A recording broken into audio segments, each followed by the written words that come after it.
आजच्या या सखोल चर्चेत एका अत्यंत रंजक आणि म्हणजे जीवन बदलून टाकणाऱ्या विषयावर आपण प्रकाश टाकणार आहोत.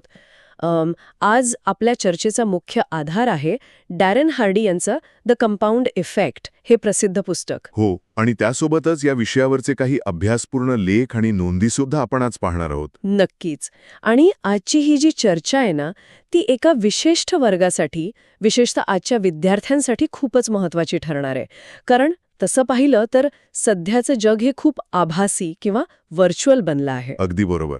तंत्रज्ञान आणि सोशल मीडियाच्या विळख्यात मुलं अडकलेली दिसतात. हो ना. आणि त्यामुळे खऱ्या आयुष्यातील म्हणजेच रिअल लाईफमधलं जे यश, आनंद किंवा निरोगी जीवन असतं ना, ते कुठेतरी मागे पडत चाललंय. खरंय. तर या आभासी जगाच्या बाहेर पडून खऱ्या जगात एक भक्कम आणि यशस्वी जीवन कसं घडवायचं, यासाठी या स्रोतांमधील तत्व कशी दिशा देऊ शकतात हे पाहणं खूप औत्सुक्याचं ठरणार आहे. ठीक आहे, आपण हे थोडं सविस्तर समजून घेऊया. या चर्चेची सुरुवात करतानाच मला वाटतं आपल्या आजूबाजूला पसरलेला एक मोठा गैरसमज दूर करणं आवश्यक आहे. सध्याच्या काळात रातोरात मिळणारे यश किंवा ज्याला आपण ओव्हरनाईट सक्सेस म्हणतो, ती संकल्पना खूप खूप लोकप्रिय झाली आहे. सोशल मीडियामुळे तर आणखीनच. एक्झॅक्टली. पण खऱ्या अर्थाने विचार केला तर रातोरात मिळणारे यश ही निव्वळ एक अफवा आहे, हे या पुस्तकात अत्यंत विश्लेषणात्मक पद्धतीने मांडलंय. यातून एक खूप मोठा आणि मूलभूत प्रश्न उभा राहतो. कोणता? तो म्हणजे अत्यंत लहान पण सातत्यपूर्ण बदलांतून एखादा माणूस आपलं संपूर्ण आयुष्य कसं बदलू शकतो. आभासी जगात एका क्लिकवर सर्व काही इन्स्टंट मिळवण्याची सवय लागलेल्या आजच्या पिढीला ह्या प्रक्रियेमागील मानसशास्त्र समजून घेणं खऱ्या अर्थाने दिशादर्शक ठरेल. हो, मलाही तसंच वाटतं. या संकल्पनेचा गाभा समजून घेण्यासाठी पुस्तकात यशाचं एक अतिशय सोपं पण गणितावर आधारित मूळ सूत्र मांडलंय. ते सूत्र म्हणजे लहान, हुशार निवडी अधिक सातत्य अधिक वेळ बरोबर आमूलाग्र बदल. Small, smart choices plus consistency plus time is equal to radical difference. अगदी तेच. हे सूत्र वरवर पाहता खूप साधं वाटतं, पण जेव्हा हे खऱ्या आयुष्यात लागू होतं ना, तेव्हा मिळणारे परिणाम अक्षरशः थक्क करणारे असतात. या सूत्राची ताकद स्पष्ट करण्यासाठी पुस्तकात एक खूप छान विचारप्रयोग दिलाय. मॅजिक पेनीवाला ना? हो, जादूचे नाणे. हा प्रयोग मानवी स्वभावाची एक वेगळीच बाजू समोर आणतो. हा विचारप्रयोग खरोखरच मानवी मानसिकतेवर अचूक बोट ठेवतो. समजा एखाद्या व्यक्तीसमोर 2 पर्याय ठेवले आहेत. पहिल्या पर्यायात आजच्या आज $3 दशलक्ष म्हणजेच $30 लाख रोख रक्कम मिळते. बापरे, मोठी रक्कम आहे. हो, आणि दुसऱ्या पर्यायात एक जादूचे नाणे दिलं जाते, ज्याची किंमत पुढील 31 दिवसांपर्यंत दररोज दुप्पट होत जाते.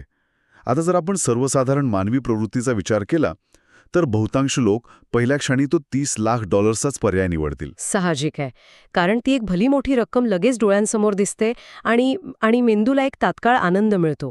हो, ज्याला इन्स्टंट ग्रॅटिफिकेशन म्हणतात. बरोबर. आभासी जगतही हेच गणित लागू होतं ना. सोशल मीडियावर टाकलेल्या एखाद्या फोटोला जेव्हा लगेच शेकडो लाईक्स मिळतात, तेव्हा तो मेंदूसाठी त्या $30 लाख सारखाच तात्काळ मिळणारा मोठा आनंद असतो. अगदी तसंच.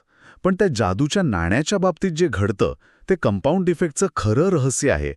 कारण पहिल्या काही दिवसांत त्या नाण्याची वाढ अत्यंत संथ असते. सुरुवातीला काहीच फरक दिसत नाही. यातील गणिताची गंमत अशी आहे की सुरुवातीला जवळपास 90% जास्त काळ तो $30 लाख पर्याय खूप मोठा आणि सुरक्षित वाटतो.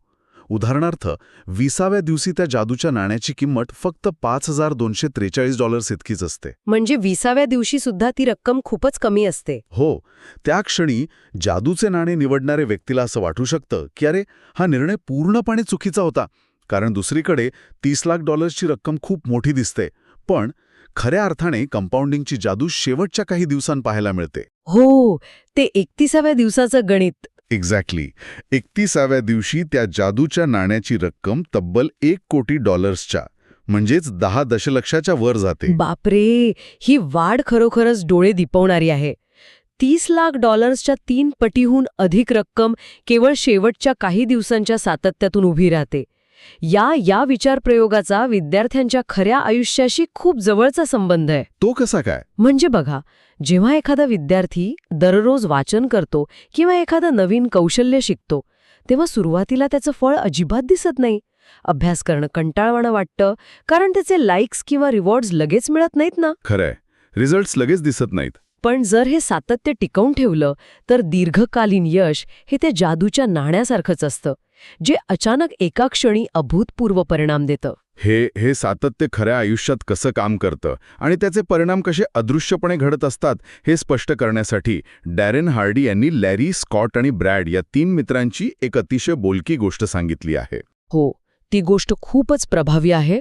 या कथेतील हे तिघही मित्र एकाच वयाचे आहेत, एकाच प्रकारच्या वातावरणात राहतात आणि त्यांचं उत्पन्नही जवळपास सारखंच आहे.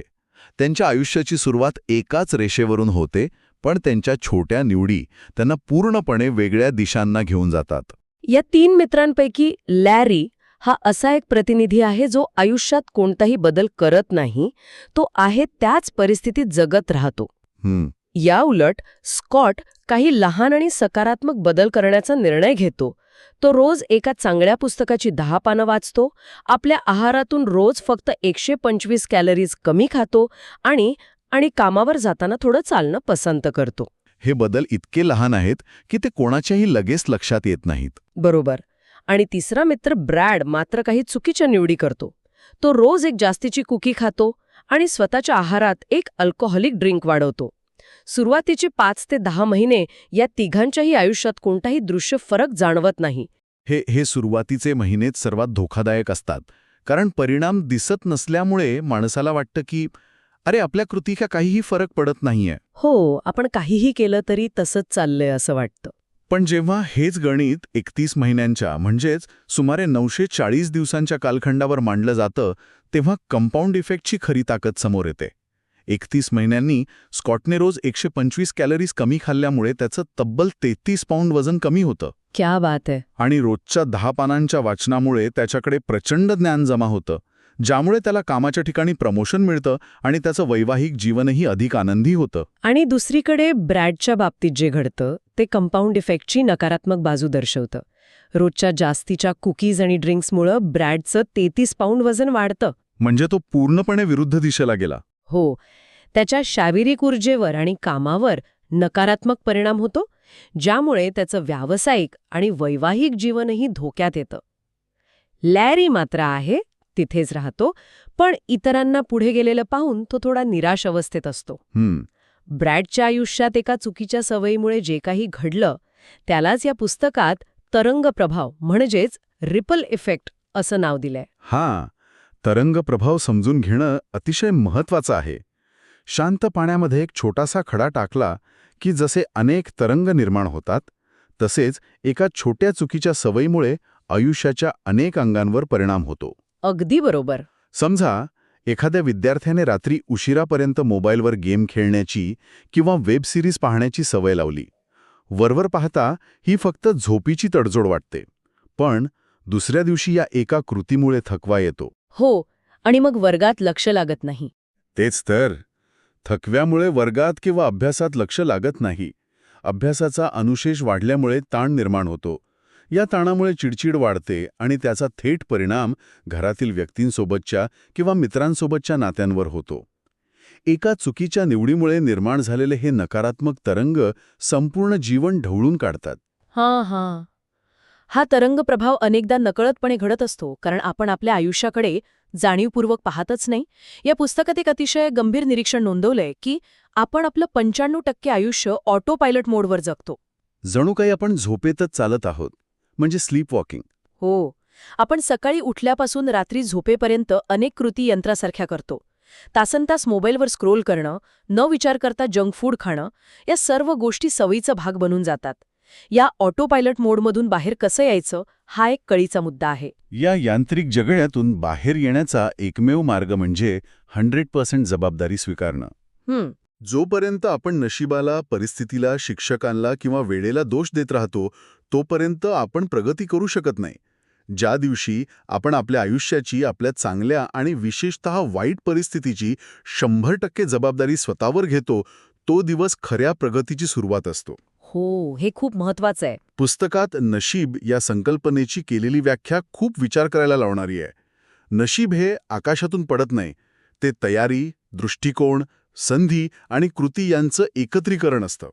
जेव्हा संधी आणि तयारी यांची सांगड घातली जाते तेव्हाच नशीब फळतं. आणि या प्रवासात ऑटोपायलट मोडमधून बाहेर येऊन स्वतःच्या कृतींची जबाबदारी घेण्यासाठी एका अत्यंत प्रभावी आणि गुप्त शस्त्राची माहिती देण्यात आली आहे, ज्याला आपण सिक्रेट वेपन म्हणू शकतो. ते स्कोर कार्ड ना. हो, ते शस्त्र म्हणजे स्कोर कार्ड किंवा ट्रॅकिंग. सोप्या भाषेत सांगायचं तर स्वतःच्या प्रत्येक कृतीचं मोजमाप करणं. समजा एखाद्या विद्यार्थ्याला आपल्या अभ्यासाचा वेळ वाढवायचा आहे किंवा सोशल मीडियाचा वापर कमी करायचा आहे, तर त्याने त्याच्या प्रत्येक कृतीची एका छोट्या डायरीत नोंद ठेवायला हवी. प्रत्येक तास कसा खर्च झाला याची नोंद ठेवल्यास वास्तवाची जाणीव होते. अगदी. या ट्रॅकिंग मागी तत्वज्ञान असं आहे की जे मोजता येत नाही ते सुधारता येत नाही. What isn't measured can't be improved. जेव्हा एखाद्या गोष्टीची नोंद ठेवली जाते तेव्हा ती कृती सबकॉन्शियस म्हणजे अचेतन मनातून बाहेर येऊन कॉन्शियस म्हणजेच जागृत मनासमोर येते. सलग 3 आठवडे केवळ अशा नोंदी ठेवल्याने माणसाच्या वर्तनात आपोआप सुधारणा होऊ लागते. कारण जेव्हा आपल्याला स्वतःच्या डोळ्यांसमोर दिसतं की आपण दिवसाचे 4 तास निरर्थक गोष्टींवर वाया घालवले आहेत, तेव्हा तो धक्काच आपल्याला बदल करण्यासाठी प्रवृत्त करतो. आपण एखादी वाईट सवय सोडण्याचा किंवा चांगली सवय लावण्याचा प्रयत्न करतो, तेव्हा सुरुवातीला आपण केवळ इच्छाशक्तीवर म्हणजेच विल पॉवरवर अवलंबून असतो. हो. आणि ती पुरेशी नसते. नाहीच. कारण इच्छाशक्ती ही मोबाईलच्या बॅटरीसारखी असते, जी दिवसाच्या शेवटी पूर्णपणे संपून जाते. म्हणूनच वाईट सवय कायमच्या सोडवण्यासाठी नुसती इच्छाशक्ती पुरेशी नसते. तिथे एका वेगळ्या ताकदीची गरज असते, जिला पुस्तकात वाय पॉवर म्हटलंय. म्हणजे एखादी गोष्ट का करायची आहे हे शोधणं. हो, यामागचं भक्कम आणि भावनिक कारण शोधणं इथे गरजेचं ठरतं. हे भावनिक कारण किंवा उद्देश जेवढा मोठा असतो तेवढा सवयी बदलण्याचा प्रवास सोपा होतो. जर एखादा विद्यार्थी फक्त परीक्षेत पास व्हायचा आहे म्हणून अभ्यासाला बसला तर तो लवकरच कंटाळून परत त्या आभासी जगाकडे वळेल. नक्कीच. पण जर त्याचं ध्येय त्याच्या मूळ मूल्यांशी, कोर व्हॅल्यूजशी आणि कुटुंबाच्या भविष्याशी जोडलेलं असेल तर ती काची ताकद त्याला कोणत्याही अडथळ्यावर मात करायला मदत करते. याशिवाय सवयींचं व्यवस्थापन करण्यासाठी काही अत्यंत व्यावहारिक पायऱ्याही सांगितल्या आहेत. हो, त्या पायऱ्या खूप महत्वाच्या आहेत. वाईट सवयी